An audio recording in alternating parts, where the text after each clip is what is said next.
Everyone, आप सभी का स्वागत है एक बार फिर से आपके चैनल कम्पिटिटिव टारगेट क्लासेस पे। तो कल का टॉपिक आप लोगों ने जाना होगा कि कल के टॉपिक में आप लोगों को पता चला होगा मानव जनतंत्र के बारे में। मानव जनतंत्र के बारे में कल बात की थी मैंने नर जनन तंत्र के बारे में, और आज के वीडियो का टॉपिक है मादा जनन अंग, जो कि आपको इसके बारे में सारी चीज़ पता चलेगा। तो इसका एक छोटा सा रिवीजन मैं पहले कर लेती हूँ, क्योंकि यहाँ से बहुत सारे क्वेश्चन आपके एग्जामों में पूछे जाते हैं। जैसे आपको क्वेश्चन आता है कि टेस्टोस्टेरोन ये किसकी बॉडी में पाया जाता है, मतलब पुरुष में या स्त्रियों में, तो आपको पता होना चाहिए टेस्टोस्टेरोन मानव में होते हैं, मतलब कि पुरुष में। वहीं स्त्रियों की बात किया जाए तो कौन सा हार्मोन होता है, तो स्त्रियों में एस्ट्रोजन और प्रोजेस्टेरोन होता है। तो ये सारी चीज़ आप लोग को पढ़ने का भी है, और एग्जाम में ये सारी चीज़ों से बहुत सारे क्वेश्चन आते हैं। तो बहुत सारे स्टूडेंट को जानकारी न होने के कारण वो गलत मार्क के आ जाते हैं। तो ये सब चीज़ पढ़ना है आपको, तो ज़रूरी इस सब के बारे में आपको पता होना चाहिए। वहीं आप लोगों को मैं ये सारी चीज़ बता चुकी हूँ कि नर जनन अंग का वृषण, वृषण कोश, शुक्र वाहिनी, शुक्राशय, प्रोस्टेट ग्रंथि, मूत्रमार्ग और सीसन, ये सारे के बारे में मैंने ऑलरेडी बता रखा है, तो आप पिछले वीडियो में जाकर देख सकते हो। आज मैं बात करूंगी मादा जनन अंग के, अंडाशय के बारे में, अंडवाहिनी के बारे में, गर्भाशय और योनि के बारे में।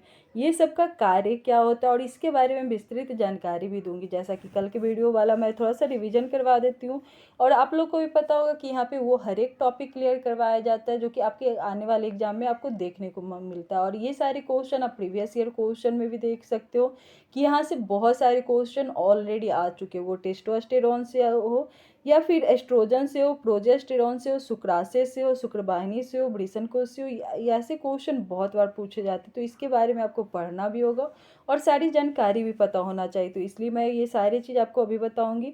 तो वीडियो के लास्ट तक जरूर बने हुए रहना, और यदि हमारे चैनल पर नए हो और ऐसे छोटे छोटे टॉपिक को अच्छे से क्लियर करना चाहते हो तो ज़रूर मेरे चैनल को सब्सक्राइब करना, और इसे लाइक कर सकते हो और शेयर भी कर सकते हो अपने दोस्तों में। तो आगे की ओर चलते हुए, जैसा कि कल के वीडियो में मैंने बताया था नर जनन तंत्र के बारे में। नर जनन तंत्र के बारे में जैसा कि मैंने आप लोग को बताया रखा था, ये दो भागों में विभेदित रहता है, प्राथमिक और द्वितीय लैंगिक अंगों में विभेदित रहता है। इसके बारे में मैंने ऑलरेडी चर्चा कर रखा है, जो और इसके साथ साथ मैंने पिक्चर भी बताया था कहाँ पर शुक्राशय होते हैं, कहाँ पे मूत्राशय होते हैं, प्रोस्टेट ग्रंथि कहाँ होता है, सीसन कहाँ पे होता है, शुक्र वाहिनी कहाँ पे होता है, वृषण कोश कहाँ पे होते हैं, वृषण कहाँ से होता है, मतलब सारी चीज़ मैंने डिटेल में बता रखा है फिगर के थ्रू। तो आगे की ओर चलते हैं। इसके साथ साथ मैंने प्राथमिक लैंगिक अंग भी बताया, द्वितीय लैंगिक अंग भी बताया, फिर वृषण कोश के बारे में, शुक्र वाहिनी के बारे में, शुक्राशय, प्रोस्टेट ग्रंथि, ये सब के बारे में डीपली जानकारी दे चुकी हूँ, तो पिछली वीडियो जाकर देख सकते हो।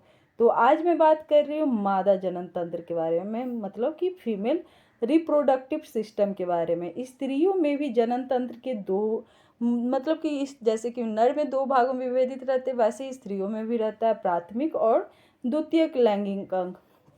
और इसके बारे में आपको मैं पिक्चर के साथ बताना चाहूँगी। अंडवाहिका, अंडवाहिका कहाँ पे होता है और अंडाशय कहाँ पे होता है, तो ये अंडाशय होते हैं, ये गर्भाशय होते हैं, ये ग्रीवा होता है और ये योनि होता है। इसके साथ साथ आप लोग यहाँ पे पिक्चर देख सकते हो। फिर प्राथमिक जनन अंग के बारे में अभी पता चलेगा। प्राथमिक जनन अंग क्या होता है, तो मादाओं में प्राथमिक लैंगिक अंग के तौर पर एक जोड़ी अंडाशय पाए जाते हैं, मतलब दो अंडाशय होते हैं।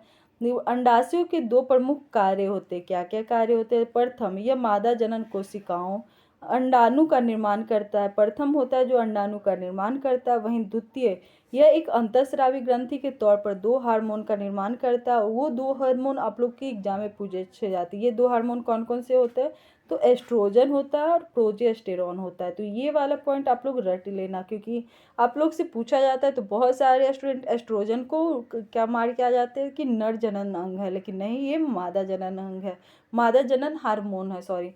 और प्रोजेस्टेरॉन, तो ये दोनों हार्मोन का नाम आपको याद करना होगा। वहीं बात करें दोनों अंडाशय उदर गुहा में बक्कों के नीचे श्रेणी भाग में होते हैं, वहीं गर्भाशय के दोनों और उपस्थित होते हैं। प्रत्येक अंडाशय में असंख्य विशिष्ट संरचना जिन्हें अंडाशयी पुट्टिकाएं कहा जाता है। में पाई जाती है। ये पुटिकाएं अंडाणु का निर्माण करती है। अंडाणु परिपक्व होने के पश्चात अंडाशय से निकलकर अंडवाहिनी से होकर गर्भाशय तक पहुंचता है। मतलब किसी भी स्त्री का गर्भाधारण कैसे होता है, ये सारी प्रक्रियाएं यहाँ पे बताई गई है। अंडाशय में स्रावित हार्मोन स्त्रियों में होने वाले लैंगिक परिवर्तन, अंडाणु के निर्माण आदि कार्यों में मदद करता है, जिससे एक नए जीव का जन्म होता है। वहीं आगे की ओर चलो, मैं बताऊंगी द्वितीय लैंगिक अंग। द्वितीय लैंगिक अंग का कार्य क्या होता है, तो नर की भांति ही स्त्रियों में प्राथमिक अंगों के अलावा जनन कार्यों में मदद करने वाले अंग द्वितीय लैंगिक अंग कहलाते हैं। ये निम्न तरह से होते हैं और इनका कार्य भी, जैसे कि अंडवाहिनी। अंडवाहिनी का मैंने पिक्चर दिखा रखा है। यह एक लंबा कुंडलित नलिकाएं अंग है जो गर्भाशय के दोनों ओर स्थित होते हैं। ये अंडवाहिनी की नलियां अंडाणु के अंडाशय में गर्भाशय तक पहुंचाने का कार्य करता है। यह 10 से 12 सेंटीमीटर लंबी होती है। यह उदर गुहा के पीछे तक फैली होती है। यह निषेचन क्रिया के लिए अनुकूल परिस्थिति बनाने में मदद करती है। तो ये तो बात हुई अंडवाहिनी की। वहीं गर्भाशय की, गर्भाशय कैसे होता है, गर्भधारण कैसे किया जाता है, तो गर्भाशय उदर के निचले मात्र में मूत्र थैली तथा मलाशय के मध्य स्थित खोखला मांसल अंग है। यह जहाँ दोनों अंडवाहिका संयुक्त होकर एक थैलीनुमा संरचना का निर्माण करती है और इसका चौड़ा भाग ऊपर की ओर तथा संकरा भाग नीचे की ओर होता है। गर्भाशय ग्रीवा द्वारा योनि में खुलता है। गर्भाशय में शुक्राणु निषेचित अंड स्थापित हो भ्रूण का विकास करता है। माता और भ्रूण के मध्य स्थापित कड़ी प्लेसेंटा को रोपण भी गर्भाशय में ही होता है। तो यहाँ तक आप लोगों ने गर्भाशय के बारे में जाना। वहीं आप लोग नेक्स्ट पढ़ोगे प्रजनन की अवस्थाएं। प्रजनन की अवस्थाएं कैसी होती है कि मनुष्य में प्रजनन की निम्न अवस्थाएं पाई जाती है। युग्मक जनन। युग्मक जनन मतलब कि वृषण और अंडाशय में अगुणित युग्मों की निर्माण विधि को युग्मक जनन कहा जाता है। नर के वृषण में होने वाली इस क्रिया द्वारा शुक्राणु का निर्माण होता है। यह क्रिया शुक्र जनन कहलाती है तथा मादा अंडाशय में युग्मक का निर्माण क्रिया है जिसके द्वारा अंडाणु का निर्माण होता है और अंडाजनन कहलाती है। निषेचन कैसे होता है, तो मादा में उपस्थित अंडाणु मैथुन के दौरान नर द्वारा छोड़े गए शुक्राणु के संपर्क में आते हैं तथा संयुग्मन कर युग्मनज का निर्माण करता है। यह प्रक्रिया निषेचन कहलाती है।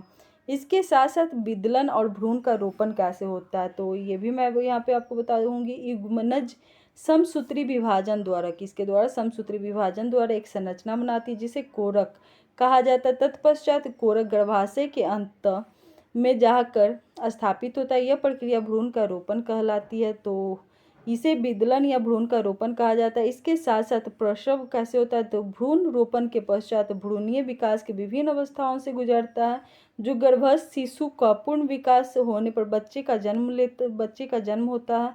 वहीं शिशु जन्म की प्रक्रिया प्रसव कहलाती है। तो यहाँ पे आप लोगों ने आज की वीडियो में जाना मादा जनन अंग के बारे में।